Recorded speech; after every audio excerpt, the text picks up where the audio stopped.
Hello and welcome to the Musical Instrument Investigator. Today a little bit of a different video. I was browsing on the website of French auction house Agouts and saw that they had this very interesting instrument for sale in one of their auctions. This is a lone instrument inside a kind of fancy auction of fancy furniture and stuff like that, but it really stood out. This is an exceptionally rare bass viol, parts of which are from the 16th century, and it's attributed to Gasparo Duifo-Pruga. I've probably completely messed that name up, but it's a pretty difficult one to pronounce. This particular individual was a German who later moved to Lyon, and a member of the famous Tiefenbrücker family, of which you may be acquainted if you are a lutenist, if you're a follower of lutes, as the family are quite renowned as being some of the finest lute makers of all time. So what happened was the family, originally from Germany, from Füssen I believe, split at some point. Some headed to Italy, and Gasparo here went to Lyon in France. We can just double check this here with the Smithsonian help here. So Gaspar Duifo-Pruga, 1514 to 1571, was born in Bavaria and settled in Lyon, France. He was a principal member of a large family of stringed instrument makers, known also by the names Tiefenbrücker, etc. The family split into two branches, one of which settled in Lyon and the other in Italy. His instruments are ornamented with carvings and inlays. Original instruments are rare, but they've often been imitated, and many copies by Vuillaume and others exist. So it's kind of important to take this Vuillaume note here, which is why I kind of brought us to this. So this instrument is attributed to, so no one is saying that it definitely is by this maker, but there are a few that believe that it is, and a few that obviously have some questions. But this instrument is really something quite rare. I mean, for instance, we have 250 to 300,000 euros as the kind of estimate there, so this is a significant instrument. So before we get into the pictures, let's just read a little bit about the instrument itself, and then there's a whole load of provenance stuff to get into here. So attributed to Gasparo Duifo-Pruga, 1514 to 1571, an exceptional bass viol with 5 strings. So the bottom of the instrument is entirely inlaid with wood inlays of different species and colours, representing Michelangelo's Moses in a frame of cut leather. It is surmounted by a concave shell supporting garlands of foliage and fruits head richly carved with a grotesque dragon head with inscribed eyes. Middle of the 16th century. Printed label on the bottom of the case, à la Coste Saint Sebastian, Caspar Duifo-Pruga, Lyon. Spruce top and ribs are from the 19th century, so when we get into the images, we'll see that these are not original. Measurements on the back: 64.5 centimeters. Length of the fingerboard: 54 centimeters. Height of the head: 23 centimeters.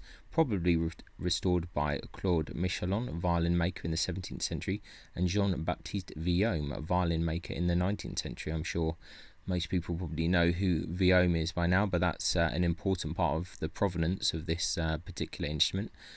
So yeah, let's have a look at these pictures. These aren't the greatest pictures for zooming in, unfortunately, but we can see that it's not your average instrument here. So this top is not original. I believe they said the sides as well, but we don't see a picture of the sides. It's kind of unclear what other elements are original or not, but they're saying the back here, 16th century, and the top and sides 19th century. You see this kind of interesting dragon's head here. What they seem to have done as well is dropped in this instrument, which is not the one for sale, but I believe they'll talk about this later in the provenance. This is one of the other viols that was potentially in a collection together with the one that is for sale, or at least another one which is kind of attributed to the same maker. So I think that's why that's here for reference, but we'll check that in a minute when we read over everything. But that's a fine looking instrument as well. Arguably, although the pictures aren't super high quality, the workmanship on the head and some of the bodywork looks a bit finer than the instrument for sale. Here's a little bit of the label. I mean, that label doesn't look particularly kind of that old. There might be a little explanation for that when we kind of read on. And then here's a nice angled shot there, so we've kind of cut the body off, but you can see a little bit more of a view. So the top and the sides there replaced, and the interesting dragon's head there, not quite the quality I think of some of the other work that we may have seen. In any case, so yeah, a very rare instrument, and definitely worth kind of covering on a little video. So here we have a bit of information about the actual instrument, and then the provenance is where it's going to really get a bit longer here. So it's from the Jean-Baptiste Bonaventure collection, Roquefort 1777 to 1834. Then it was in the Charles Ennell collection from 1880 to 1954. We've got some kind of bibliography here of things. So Norbert Dufourc, La Musique, Le Homme, Les Instruments, Les Ouvres, 1965. It's reproduced on page 144 and 145, described as Viola da Gamba, work of the luthier from Lyon, Caspar Diefenbrugger. In the collection Ennell, it was Charon and Fael tell us in their Dictionnaire historique des musiciens, artistes and amateurs, published between 1810 and 1811, that Diefenbrugger was a famous violin maker born in the Italian Tyrol towards the end of the 15th century. After having travelled to Germany, he settled in Bologna in the early years of the 16th century. Francis I, passing through in 1550 to establish the Concordat with Pope Leo, heard about... so they're kind of a bit weird. Leo heard of his legendary talents, but dint of advantageous offers, the king succeeded in determining him to come to establish himself in Paris. I think it's got a bit mixed up there. Interesting thing about Gasparo is that I think there's a lot of references to him being one of the earliest violin makers, but I believe, please correct me if I'm wrong, that no one's actually found a violin that they could kind of successfully attribute to him. Bass, viols and other viol family instruments, yes, but violins, no. So that was a bit of a confusing paragraph, but it's basically talking about how he was kind of asked to establish himself somewhere in France. J.P. Henri Coutagne, in his book Les Luthiers Lyonnais, 1893, states that Diefenbrugger was born in the Bavarian city of Freising around 1514. Moreover, although Francis first brought Leonardo da Vinci to Bologna, nothing is less certain about our violin maker.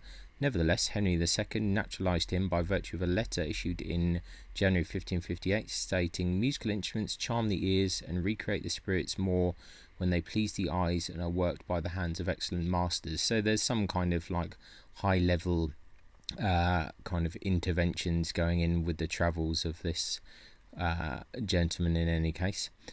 Saba de Castiglione Ricordi is 1545.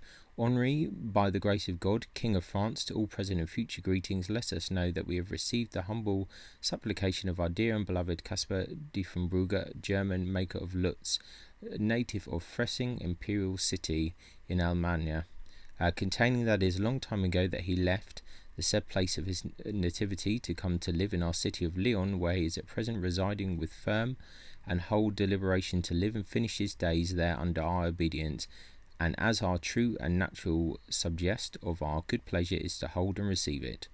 The warm words of this letter of naturalization show a real esteem for the king towards Diefenbrugger, also, even if he had not been called by Francis I, a special treatment was reserved for him by the son of the latter. But what a commonplace to just mention Diefenbrugger's notoriety when the legend is still elsewhere, and for good reason. Only 3 viols are associated with the master. The first is in the Museum of Musical Instruments in Brussels, figure page 30. The second is in The Hague, and the third is now in the museum of the same name. The second is in The Hague, and the third is now offered for sale. The first known owner of these 3 viols was Jean-Baptiste Bonaventure Roquefort, 1717 to 1834, who identified them as being in the hand of the master. A label stating à la Saint Sebastien Caspar Diefenbrugger at Lyon can be seen on the bottom of the case.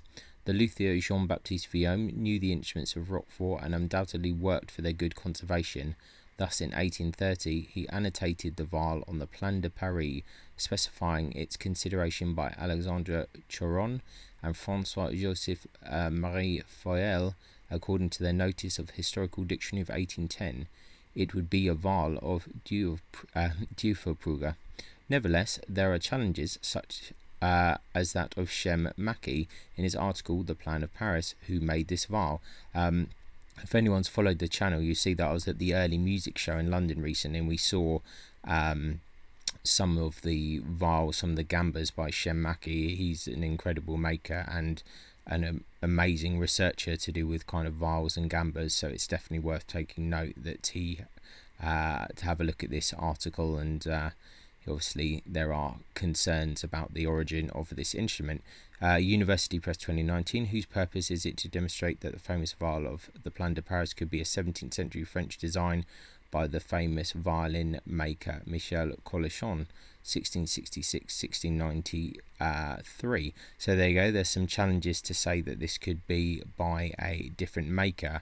To me, my kind of untrained eye, if I kind of have a look at some of the images, as we said before, if it's going to let me go to the big screen, possibly not. Yeah, here we go.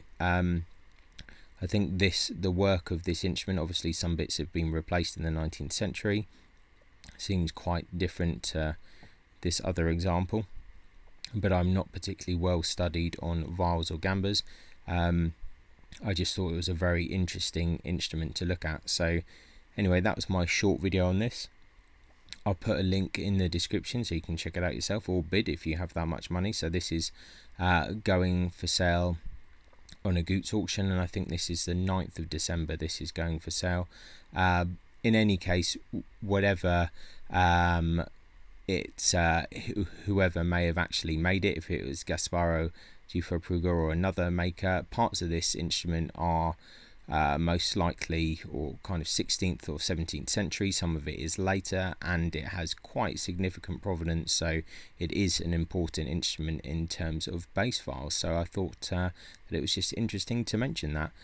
That's pretty much it from me on this instrument. It'd be really great to kind of hear other people's thoughts on this instrument, as it's a bit kind of out of my normal zone.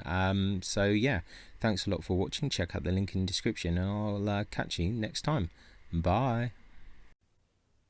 Many thanks for tuning in to the Musical Instrument Investigator. I hope that you enjoyed the video. If you did, then please like, subscribe and turn on notifications, and watch out for the next video coming soon.